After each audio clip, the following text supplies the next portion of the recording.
Hello दोस्तों, तो I hope कि आप लोग अच्छे होंगे। तो आज हम लोग डिस्कशन करने वाले हैं सोशलाइज़ेशन। आखिर देखेंगे कि सोशलाइज़ेशन का क्या कैरेक्टरिस्टिक क्या होता है और प्रोसेस क्या होता है, सोशलाइज़ेशन का प्रोसेस क्या होता है एंड एजेंसीज़ ऑफ सोशलाइज़ेशन।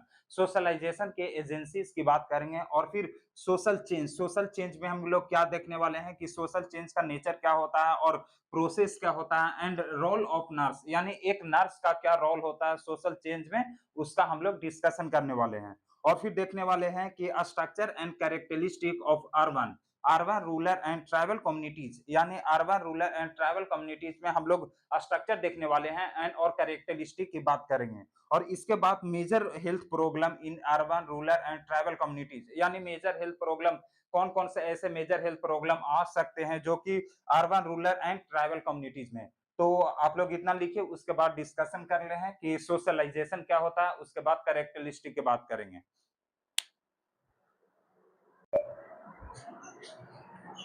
हम लोग समझने वाले हैं कि सोशलाइजेशन क्या होता है। तो सोशलाइजेशन क्या है? Socialisation is the process. Socialisation क्या है? एक प्रोसेस है जिसके थ्रू इंडिविजुअल क्या करता है, नॉर्म्स को, वैल्यू को एंड कस्टम को क्या करता है, लर्न करता है कि कोई भी सोसाइटी है, कोई भी सोसाइटी का क्या रूल है, नॉर्म्स क्या है या फिर उसमें कस्टम क्या है, क्या उसका रिव्यू, हम जिस सोसाइटी में रह रहे हैं उस सोसाइटी का रीति रिवाज क्या है या फिर कल्चर क्या है, उस सोसाइटी में क्या कल्चर है। तो हर एनवायरनमेंट में मतलब कि हर सोसाइटी का अपना-अपना एक होता है कि कस्टम क्या है, कि उस सोसाइटी में क्या कस्टम है। तो इस तरीके से हम लोग क्या करते हैं, जब किसी भी बेबी का जैसे बर्थ हुआ, तो बर्थ होने के बाद बर्थ हुआ, वो जन्म लिया, तो उसके बाद क्या होता है कि वो जन्म लिया तो उसको तो पता नहीं है कि कोई भी सोसाइटी का क्या रूल है, क्या कस्टम है, क्या रोल है, तो ये सब उसको मालूम नहीं है। तो क्या करता है, यहाँ पे सोशलाइजेशन के प्रोसेस के थ्रू ही वो इंडिविजुअल क्या करता है, लर्न करता है कि कस्टम क्या है, सोसाइटी क्या है, सोसाइटी के रूल क्या है, ये सबको क्या करता है, लर्न करता है। और फिर मेन पॉइंट है कि इसमें देखा भी ये भी जाता है कि हम कोई भी स्किल है, मान लिया जाए कि कोई ऐसा स्किल है, वो स्किल को क्या करेगा, वो नेसेसरी स्किल है, उसको क्या करेगा, वो अचीव करेगा और वो परफॉर्म करेगा सोसाइटल रोल के लिए, वो क्या करेगा, परफॉर्म करेगा। तो हम लोग देखते हैं कि सोशलाइजेशन क्या होता है।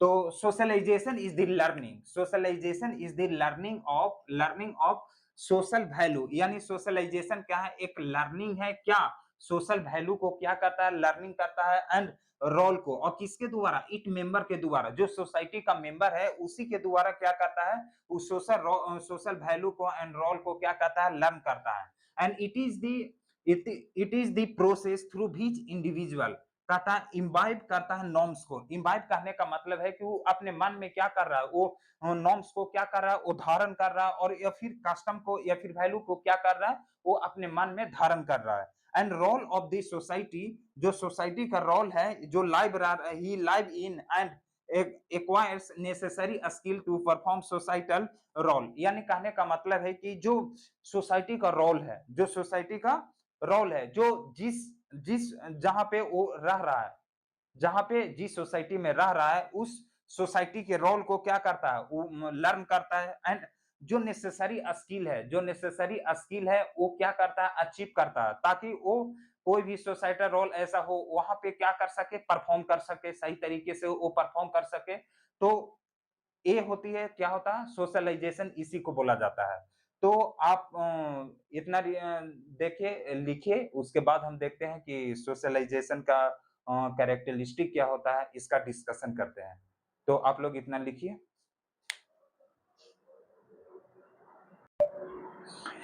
कैरेक्टरिस्टिक ऑफ सोशलाइजेशन की बात किया जाए कि हम लोग देखने वाले हैं कि कैरेक्टरिस्टिक क्या होता है सोशलाइजेशन का। तो फर्स्ट में है कि एक्वायर फॉर्मली एंड इनफॉर्मली यानी हम लोग जो सोशलाइजेशन को हम एक्वायर कर सकते हैं फॉर्मली एंड इनफॉर्मली तरीके से।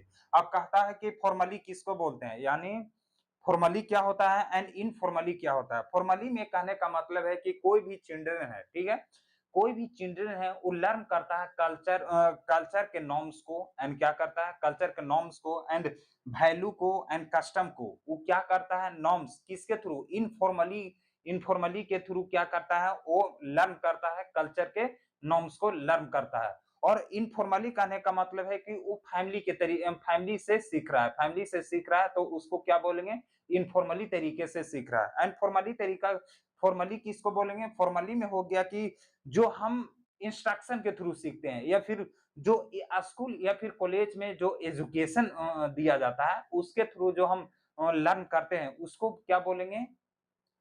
उसको बोलेंगे फॉर्मल सोशलाइजेशन। यानी फॉर्मल सोशलाइजेशन इंस्ट्रक्शन करने का मतलब है कि आप कोई भी एग्जाम देने जाते हैं तो उसका एक पैराग्राफ या फिर एक पेज होता है, उसमें एग्जाम का इंस्ट्रक्शन दिया हुआ रहता है कि आप कितने बजे आइएगा, उसका और फिर क्या क्या लेके आना है या फिर नहीं आना, तो वो इंस्ट्रक्शन हो गया। तो उसके थ्रू जो हम उस तरीके से जो हम लोग इंस्ट्रक्शन के थ्रू सीख रहे हैं तो उसको क्या बोलेंगे? Formal socialisation. And informal socialisation किसको बोलेंगे? जो फैमिली के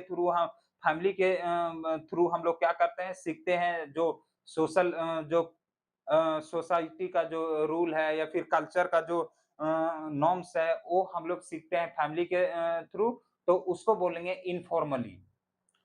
तो आप लोग का क्लियर हो गया कि इनफॉर्मली एंड फॉर्मली क्या होता है? तो आप लोग लिखिए, इसके बाद सेकंड हम कैरेक्टरिस्टिक लिखते हैं।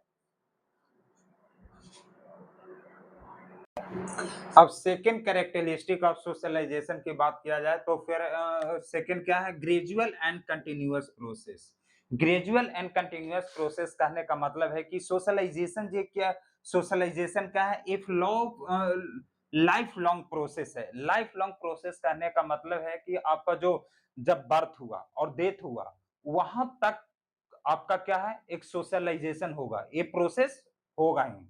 कहता है इट इज कंटिन्यूअस। क्या है? एक कंटिन्यूअस है। कहां से? बर्थ हुआ एंड डेथ हुआ, यानी आपका बर्थ हुआ एंड डेथ हुआ, इस तक एक कंटिन्यूअस प्रोसेस है। ये जो सोशलाइजेशन का जो प्रोसेस है, वो बर्थ टू डेथ तक कंटिन्यूअस रहेगा। And it occur in A ordinary manner. यानी कहने का मतलब है कि जो सोशलाइजेशन का प्रोसेस है वो एक ऑर्डिनरी मैनर में होगा एंड फॉलो करता है एक सर्टेन सीक्वेंशियल ऑर्डर को। क्या करता है? फॉलो करता है।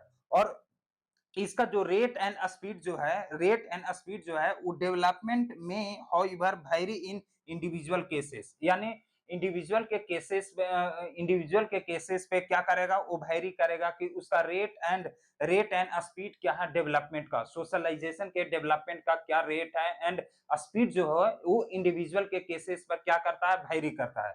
तो ये था ग्रेजुअल एंड कंटिन्यूअस प्रोसेस। आगे हम लोग देखते हैं थर्ड कैरेक्टरिस्टिक ऑफ सोशलाइजेशन का point. Product of interaction between heredity and environment. यानी क्या ऐसा इन्वायरमेंट, क्या प्रोडक्ट, क्या है प्रोडक्ट ऑफ इंट्रैक्शन? इंट्रैक्शन का क्या प्रोडक्ट है? हेरिडिटी एंड इन्वायरमेंट की बात किया जाए, कहता है कि बोथ हेरिडिटी एंड इन्वायरमेंट जो इन्वायरमेंट है वो प्ले करता है एक important role in socialisation process. Socialisation का प्रोसेस है उसमें क्या करता है? हेरिडिटी एंड इन्वायरमेंट जो होता है वो प्ले करता है एक इंपॉर्टेंट रोल। कहता है कि हेरिडिटी जो होता है वो प्रोवाइड करता है इनेट कैरेक्टरिस्टिक को कौन प्रोवाइड करता है? हेरिडिटी। और जहां पे इन्वायरमेंट क्या प्रोवाइड करता है? इन्वायरमेंट प्रोवाइड करता है, कहता है होम का, आपके घर का कंडीशन क्या है, और फिर सोशल ऑर्गेनाइजेशन क्या है एंड न्यूट्रिशन क्या है, और क्लाइमेट क्या है, यानी क्लाइमेट कैसा है एंड न्यूट्रिशन क्या हो रहा है। तो इन कंडीशन में क्या कर सकता है कि इंडिविजुअल मूव कर सकता है और वहां पे क्या कर सकता है? रह सकता है। अब न्यूट्रिशन वहां पे जिस इन्वायरमेंट रह रहा है उस इन्वायरमेंट में न्यूट्रिशन ही नहीं है, तो क्या उस इंडिविजुअल जो उस कंडीशन में इंडिविजुअल रहेगा? नहीं रहेगा, बिल्कुल नहीं रहेगा। या फिर सोशल ऑर्गेनाइजेशन वहां पे है वो सही नहीं है, तो फिर वहां पे रह सकता है इंडिविजुअल? नहीं रह सकता है। तो यहाँ पे जो हेरिडिटी है वो प्रोवाइड करता है एक इनेट कैरेक्टरिस्टिक प्रोवाइड करता है एंड इन्वायरमेंट है वो एक ऐसा कंडीशन देता है, जहाँ होम का कंडीशन देता है जहाँ पे क्या होता है?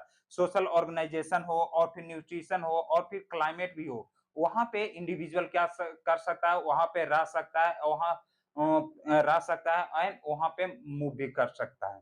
तो ये था थर्ड था कैरेक्टरिस्टिक ऑफ सोशलाइजेशन का। इसके बाद लिखते हैं, आप इतना लिखिए। अब इसमें देखा जाए कि यूनिक प्रोसेस की बात किया जाए तो कहता है कि no two children are identical in socialisation process. कहता है कि जो यहाँ पे 2 चिल्ड्रन हैं, उस सोशलाइजेशन प्रोसेस में आइडेंटिकल नहीं हो सकता। आइडेंटिकल कहने का मतलब है कि वो सेम नहीं हो सकता है। कहता है कि each children is unique in acquiring socialisation skill, यानी कहने का मतलब है कि जो प्रत्येक चिल्ड्रन है उसका जो वो क्या है, एक यूनिक है। क्या हर जितने भी पृथ्वी पे जितने भी इंडिविजुअल हैं, हर एक दूसरे में क्या है, यूनिक है। हर कोई एक यूनिक है। क्या है?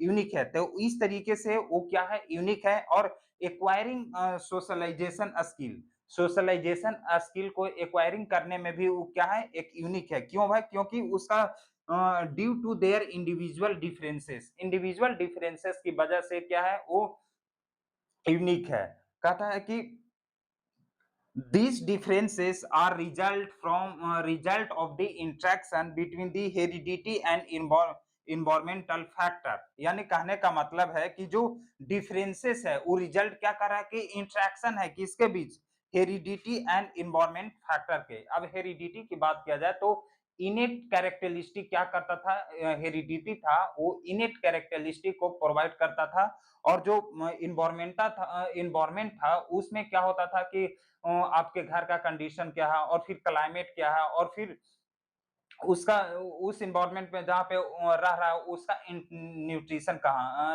कैसा है या फिर नहीं है, न्यूट्रिशन वो मिल रहा है भी या फिर नहीं मिल रहा है। तो all children do not reach same point of socialisation at the same social age. यानी कहने का मतलब है कि जितने भी चिल्ड्रन हैं वो सभी एक सेम पॉइंट पे, सोशलाइजेशन के एक सेम पॉइंट पे क्या नहीं पहुंच सकते हैं, एट ए सेम एज पे वो नहीं पहुंच सकते हैं। तो ये था कैरेक्टरिस्टिक ऑफ सोशलाइजेशन। तो हम लोग यहाँ पे पूरे रीड कर लिए कि डिस्कशन कर लिए कि कैरेक्टरिस्टिक ऑफ सोशलाइजेशन क्या होता है। तो हमने 4 पॉइंट बताए इनमें कि कैरेक्टरिस्टिक ऑफ सोशलाइजेशन क्या था। तो इसके बाद देखते हैं कि क्या होता है। तो आप लोग थोड़ा-थोड़ा करके आप रिवाइज़ करते रहिए। कहा है कि आज के समय में आपको कोई साथ देने वाला नहीं है। कोई साथ देने वाला नहीं है। आपके माता-पिता को छोड़कर आपके ज़िंदगी में कोई भी साथ देने वाले नहीं हैं। इसलिए आपको जो आपके घर का कंडीशन है, वो सिर्फ़ आप ही इकलौता हैं कि आप ठीक कर सकते हैं। अपने आप पर काम कीजिए, तभी वो इम्प्रूव होगा, तभी आप सफल भी हो पाइएगा। नहीं तो एक दूसरे से उम्मीद लगाकर बैठे रहना अच्छी बात नहीं है। आज के समय में कोई सपोर्ट आपको देने वाले नहीं हैं। तो इसलिए आप लोग जो जितना ज़्यादा रिवीजन कीजिएगा, रिवाइज़ कीजिएगा, आपको उतना ज़्यादा समझ में आएगा और फिर अपने आप से उस चीज़ को डिफाइन भी कर सकते हैं एग्ज़ाम में। फिर आपको कोई प्रॉब्लम नहीं होगा और फिर अपना एग्ज़ाम भी क्लियर कर लीजिएगा। तो देखते हैं इसके बाद क्या है जी?